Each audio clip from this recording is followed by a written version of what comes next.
Assalamualaikum warahmatullahi wabarakatuh. Halo teman-teman, selamat datang di channel Sapa Sains. Oke, kali ini kita akan mengerjakan latihan soal penilaian akhir tahun atau PAT IPA SMP kelas 7 tahun 2022.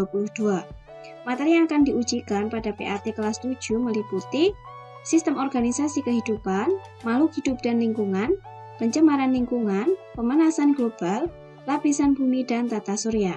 Soal yang akan kita bahas berdasarkan soal PAT IPA SMP tahun 2021 Kabupaten Purworejo yang hampir sama dengan kisi-kisi PAT tahun 2022. Oke, langsung saja kita mulai dari soal nomor 1. Setiap organisme tersusun atas salah satu dari dua jenis sel yang secara struktural berbeda. Kedua jenis sel tersebut adalah sel prokariotik dan sel eukariotik. Yang ditanyakan, sel prokariotik terdapat pada titik-titik. Kita ingat bahwa sel prokariotik adalah sel yang tidak memiliki membran inti. Sedangkan sel eukariotik adalah sel yang memiliki membran inti. Contoh dari sel prokariotik itu terdapat pada bakteri dan jawabannya adalah yang B.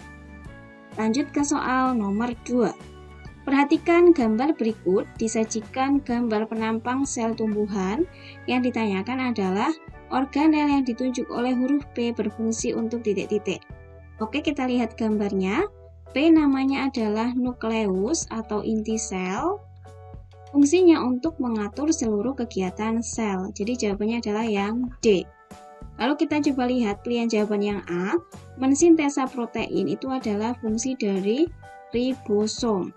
Ribosom adalah organel yang berukuran sangat kecil yang terletak pada sitoplasma dan menempel pada retikulum endoplasma. Ini adalah ribosom yang lingkaran kecil-kecil. Kemudian melakukan respirasi ini adalah fungsi dari mitokondria. Mitokondria adalah yang bentuknya seperti ini.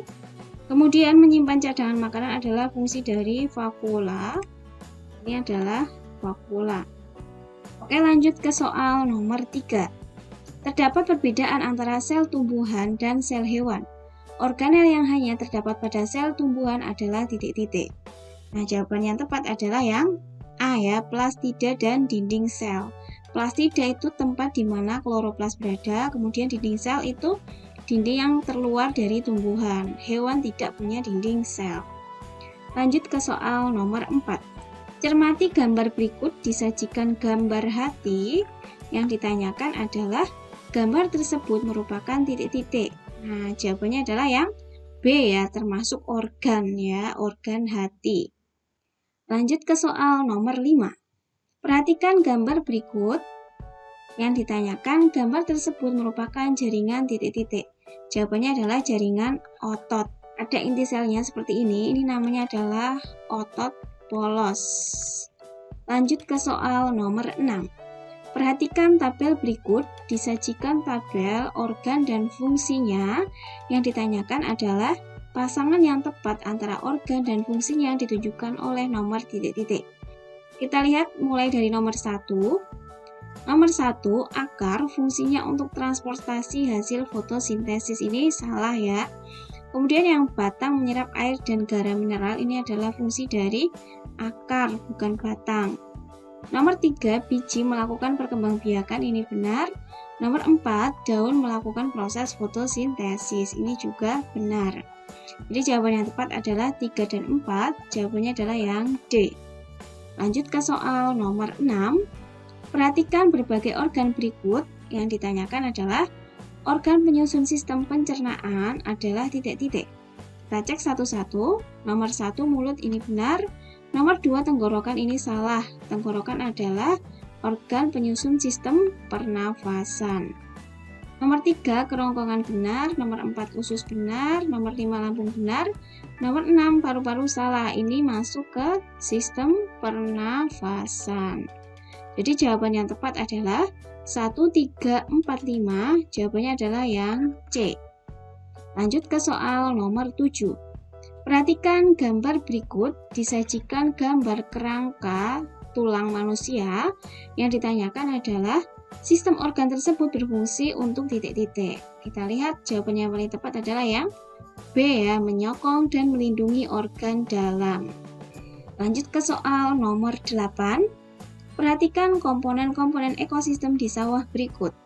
Komponen biotik ditunjukkan oleh titik-titik. Kita ingat komponen biotik adalah komponen makhluk hidup. Berarti meliputi hewan, tumbuhan, manusia, dan mikroorganisme. Kita cek satu-satu. Nomor 1 katak ini benar. Nomor 2 ular benar. Nomor 3 air ini salah ya, ini masuknya abiotik. Kemudian nomor 4 tanah juga salah, udara juga salah, dua-duanya ini masuk ke abiotik. Lalu padi ini benar, cacing benar, cahaya matahari salah, masuknya abiotik. Jadi jawaban yang tepat adalah 1, 2, 6, 7. Jawabannya adalah yang B. Lanjut ke soal nomor 10. Perhatikan gambar berikut, disajikan gambar tanaman padi. Yang ditanyakan adalah peran makhluk hidup tersebut dalam ekosistem sebagai titik-titik. Kita ingat, tumbuhan dalam ekosistem itu berperan sebagai penghasil makanan atau nama lainnya adalah produsen. Jadi jawaban yang tepat adalah yang A. Lanjut ke soal nomor 11. Cermati gambar berikut, disajikan gambar sekelompok kambing yang sedang berjalan. Yang ditanyakan, gambar tersebut merupakan titik-titik. Nah, ini adalah gabungan dari individu yang sama ya. Namanya adalah populasi. Jadi jawaban yang tepat adalah yang C. Lanjut ke soal nomor 12. Perhatikan piramida makanan berikut.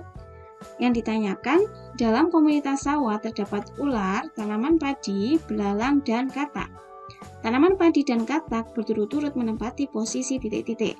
Nah, kita susun terlebih dahulu.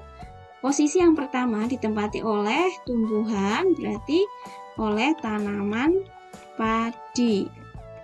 Kemudian posisi yang kedua ditempati oleh konsumen satu, pemakan tanaman padi, yaitu belalang. Lalu yang ketiga ditempati oleh pemakan belalang atau konsumen kedua, yaitu katak. Dan posisi yang keempat ditempati oleh ular. Jadi tanaman padi dan katak menempati posisi nomor 1 dan 3. Jawabannya adalah yang B. Lanjut ke soal nomor 13. Perhatikan jaring-jaring makanan berikut. Yang ditanyakan adalah organisme yang merupakan konsumen satu adalah titik-titik. Jadi konsumen satu adalah pemakan tumbuhan ya. Kita lihat di sini tumbuhannya ada satu yang makan pertama ada kelinci, kemudian ulat dan serangga. Berarti jawaban yang tepat adalah yang D. Lanjut ke soal nomor 14. Perhatikan interaksi makhluk hidup berikut, disajikan 4 interaksi. Yang ditanyakan adalah simbiosis mutualisme ditunjukkan oleh pernyataan titik-titik. Kita ingat simbiosis mutualisme adalah simbiosis yang saling menguntungkan. Oke, kita lihat interaksinya satu-satu. Nomor 1, bunga dengan kupu-kupu ini benar masuk simbiosis mutualisme. Bunga dibantu penyerbukannya oleh kupu-kupu dan kupu-kupu mendapatkan nektar dari bunga. Lalu nomor 2, jamur dengan akar pinus. Nah, ini juga simbiosis mutualisme ya. Jamur mendapat makanan berupa zat organik dari hasil fotosintesis pohon pinus, sedangkan akar pinus mendapatkan air dan mineral dari jamur. Kemudian yang nomor 3, tanaman anggrek dengan pohon mangga ini masuknya simbiosis komensalisme. Satu untung, satunya tidak untung dan tidak rugi. Lalu nomor 4, kutu rambut dengan manusia ini masuknya simbiosis parasitisme. Satu untung, satu rugi. Jadi simbiosis mutualisme yang tepat adalah nomor 1 dan 2. Jawabannya adalah yang A. Lanjut ke soal nomor 15. Perhatikan gambar berikut, disajikan 4 gambar hewan. Nomor 1 adalah sapi, kemudian nomor 2 ayam, nomor 3 macan atau harimau, nomor 4 singa. Yang ditanyakan adalah hewan karnivora ditunjukkan oleh gambar titik-titik. Kita ingat karnivora adalah hewan pemakan daging. Nah, berarti pemakan daging adalah yang nomor 3 yaitu macan dan nomor 4 yaitu singa. Jawabannya adalah yang D. Lalu kita lihat nomor 1, sapi atau kerbau itu adalah pemakan tumbuhan. Jadi namanya adalah herbivora. Lalu nomor 2 ayam, ini pemakan segalanya namanya omnivora. Lanjut ke soal nomor 16. Cermati gambar berikut, disajikan gambar bunga anggrek menempel pada pohon. Yang ditanyakan adalah pola interaksi, gambar di samping adalah simbiosis titik-titik. Nah, ini adalah pohon anggreknya untung mendapatkan tempat tinggal, sedangkan pohonnya tidak untung tidak rugi ya, karena anggreknya tidak mengambil makanan dari pohon. Jadi namanya adalah simbiosis komensalisme. Jawabannya adalah yang C. Lanjut ke soal nomor 17. Perhatikan jaring-jaring makanan berikut.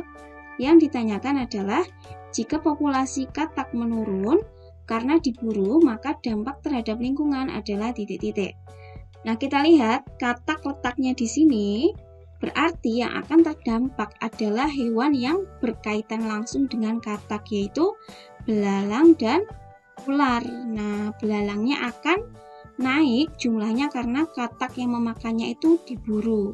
Sedangkan ular jumlahnya akan menurun karena sumber makanannya berkurang, yaitu dari katak. Dia hanya memakan dari tikus. Kita lihat pilihan jawaban yang tepat berarti adalah yang D ya, populasi belalang meningkat, populasi ular menurun. Oke teman-teman, terima kasih sudah menonton video ini. Sampai jumpa di video part selanjutnya ya. Wassalamualaikum warahmatullahi wabarakatuh.